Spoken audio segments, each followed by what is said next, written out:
अब आज के दिन की सबसे विशेष बात, आज कार्तिक मास के कृष्ण पक्ष की उदया तिथि सप्तमी और रविवार का दिन है।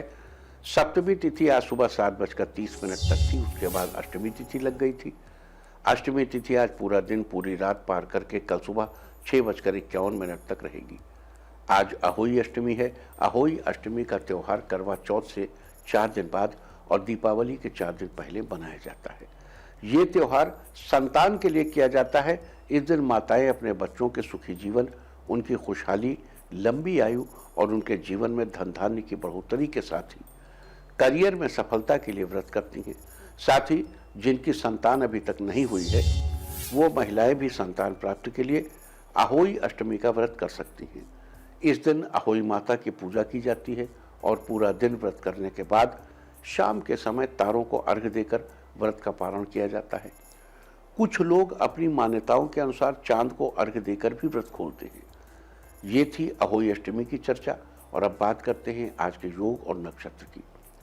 आज पूरा दिन पार करके रात 3:42 तक शुक्ल योग रहेगा। इस योग में गुरु या प्रभु की कृपा अवश्य बरसती है अगर कोशिश की जाए तो, और मंत्र भी सिद्ध होते हैं। इसके अलावा आज आश्लेषा नक्षत्र पूरा दिन पूरी रात पार करके कल सुबह 8:42 तक रहेगा। आश्लेषा नक्षत्र को 9वां नक्षत्र माना जाता है। इसका अर्थ होता है आलिंगन। कुंडली मारकर बैठे हुए सांप को आश्लेषा नक्षत्र का प्रतीक चिन्ह माना जाता है और नाग देवताओं को आश्लेषा नक्षत्र के अधिपति देवता माना जाता है। आश्लेषा नक्षत्र का संबंध नाग केसर के पेड़ से है, लिहाजा आज आपको नाग केसर के पेड़, उसके फूल, पत्तियों या लकड़ी को किसी प्रकार का नुकसान नहीं पहुंचाना चाहिए। तो यह थी शुक्ल योग और आश्लेषा नक्षत्र की चर्चा। और अब बात करते हैं कालाष्टमी के बारे में। हर महीने के कृष्ण पक्ष की अष्टमी तिथि को कालाष्टमी मनाई जाती है। कालाष्टमी के दिन भगवान शंकर के भैरव स्वरूप की उपासना की जाती है। भैरव जी के 3 रूप हैं, काल भैरव, बटुक भैरव और स्वर्णाकर्षण भैरव। आज काल भैरव की उपासना करने का विधान है। कहते हैं आज भगवान शंकर के काल भैरव स्वरूप की उपासना करने से ये परेशानियां दूर होती हैं, सारी परेशानियां दूर होती हैं और मनचाही मुरादें पूरी होती हैं। तो ये थी कालाष्टमी की चर्चा और अब बात करते हैं अहोई अष्टमी की पूजा के बारे में।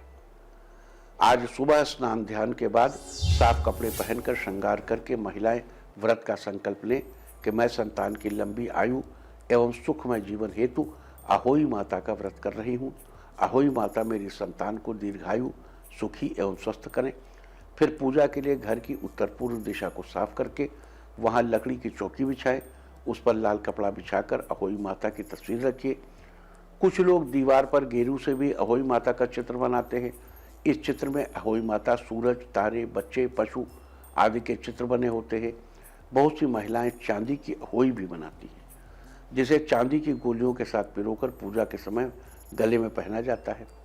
इसे स्थानीय भाषा में स्याहू कहते हैं। इस प्रकार अहोई माता की स्थापना के बाद चौकी की उत्तर दिशा में गोबर से जमीन को लीप कर उस पर जल से भरा कलश रखिए और उसमें थोड़े से चावल डालिए। अब कलश पर कलावा बांधिए और मोती और रोली का टीका लगाइए। इसके बाद अहोई माता को रोली चावल का टीका लगाइए और फिर भोग लगाइए। भोग के लिए 8 पूड़ियाँ या 8 मीठे पुए रखे जाते हैं। 8 की संख्या में होने के कारण इसे अठवारी भी कहते हैं। इसके साथ ही देवी माँ के सामने एक चावल से भरी कटोरी, मूली और सिंघाड़े भी रखे जाते हैं और फिर अहोई माता की कथा का पाठ करें। अंत में दीपक जलाकर देवी माँ की आरती करें। कथा सुनते समय अपने दाहिने हाथ में थोड़े से चावल रखने चाहिए और कथा संपूर्ण होने के बाद उन चावलों को अपनी साड़ी या चुनरी के पल्ले में गांठ लगाकर बांध ले। अब शाम के समय इन चावलों को लेकर कलश में रखे जल से अपनी मान्यता अनुसार तारों या चंद्रमा को अर्घ्य दे।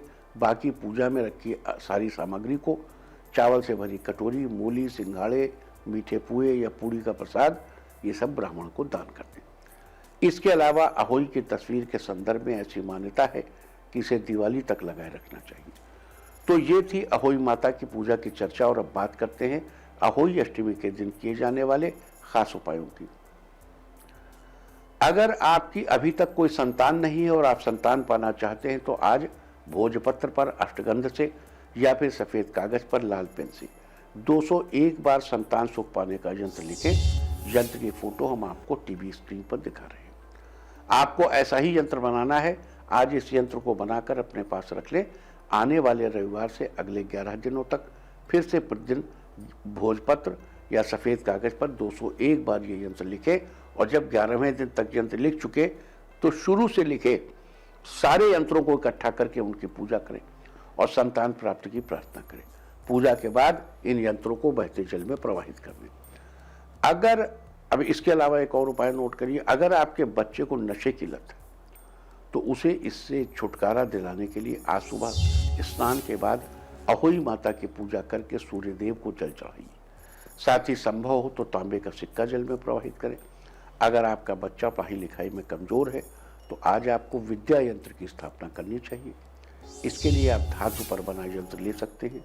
अगर धातु का बना यंत्र न ले पाएँ तो स्वयं भोजपत्र पर अष्टगंध से अनार की कलम द्वारा या फिर सादे कागज पर लाल पेन से भी यंत्र बना सकते हैं। भोजपत्र पर या सफ़ेद कागज पर पहले एक वर्ग बनाइए, फिर उसमें 3-3 की संख्या में 3 कॉलम बनाइए।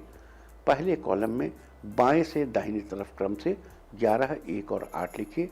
फिर दूसरे कॉलम में बाईं से दाईं तरफ 4, 7 और 9 लिखिए। फिर तीसरे कॉलम में भी इसी तरह 5, 12 और 3 लिखिए। इसके बाद यंत्र की पूजा करिए। पूजा के बाद उस यंत्र को ताबीज़ में भरकर अपने बच्चे को पहना दीजिए या फिर उसी किताबों के पास रख दीजिए। इसके अलावा और नोट करिए, संतान प्राप्ति के लिए अगर आपके अभी तक कोई संतान नहीं हुई तो आज अहोई माता की पूजा करें और पूजा के समय चांदी से बने 9 मोती देवी माँ के सामने रखें। अब उन्हें दूध चावल की खीर का भोग लगाएं। इसके बाद उन मोतियों को उठाकर एक लाल धागे में पिरोकर माला बनाकर गले में पहन लें। अब अगर आपके बच्चा है और बच्चा बड़ा जिद्दी है तो आज अहोई माता से प्रार्थना करें, उनकी विधि पूर्वक पूजा करके पूजा के बाद एक तांबे का सिक्का लेकर बहते जल में प्रवाहित करें। अगर आपकी संतान अपने बिजनेस को लेकर विचलित रहती है, उसका मन परेशान हो रहता है, तो आज एक चांदी का चंद्रमा उसके गले में पहनाएं। अगर वो पहनना न चाहे तो यंत्र को उसके धुले कपड़े में लपेट कर रख दें। अगर आप अपनी संतान की अच्छी सेहत सुनिश्चित करना चाहते हैं तो आज आपको अहोई पूजा के समय 5 साबुत हल्दी की गांठ देवी माँ के सामने रखनी चाहिए और पूजा के बाद उन हल्दी की गांठ को किसी मंदिर में दान कर देना चाहिए। अगर आपकी संतान को धन संबंधी परेशानी बनी रहती है तो आज अपनी संतान से 5 कौड़ियां ले लें, उनका धूप दीप आज से पूजन करें और पूजा के बाद उन कौड़ियों को लाल कपड़े में लपेटकर अपनी संतान को देकर उसे कहिए संभाल के अपने पास रख लो। अगर आपकी संतान के वैवाहिक जीवन में किसी प्रकार का मनमुटाव चल रहा है तो आज अहोई अष्टमी के दिन माता को गुड़ का भोग लगाएं और अपनी संतान को गले में चांदी की चेन पहनाइए। अगर आप अपनी संतान की अच्छी सेहत के साथ ही उसकी लंबी आयु भी सुनिश्चित करना चाहते हैं तो आज अहोई माता की पूजा के समय अपने बच्चे को भी अपने साथ में बिठाइए और उसे देवी माँ का आशीर्वाद दिलाइए। अगर आपका बच्चा पास न हो तो उसका कोई कपड़ा साथ में रखकर अहोई माता की पूजा करें और देवी माँ के सामने जल रहे दीपक की लौ पर हाथ फेरकर अपने बच्चे के कपड़े पर लगाइए। अगर आप अपनी संतान का करियर अच्छा बनाना चाहते हैं तो आज अहोई माता की पूजा के दौरान देवी माँ को लाल फूल अर्पित करें, साथ ही दूध और चावल से बनी खीर का भोग लगाएं। भोग लगाने के बाद खीर को प्रसाद के रूप में अपने बच्चे को खिलाने और देवी माँ को चढ़ाया हुआ फूल अपने बच्चे के हाथ में दे दें और उसे आज पूरा दिन अपने पास रखने के लिए कहें। तो ये सारी चर्चा थी अहोई अष्टमी के व्रत के बारे में। उम्मीद है कि आप इस चर्चा का फायदा जरूर उठाएंगे।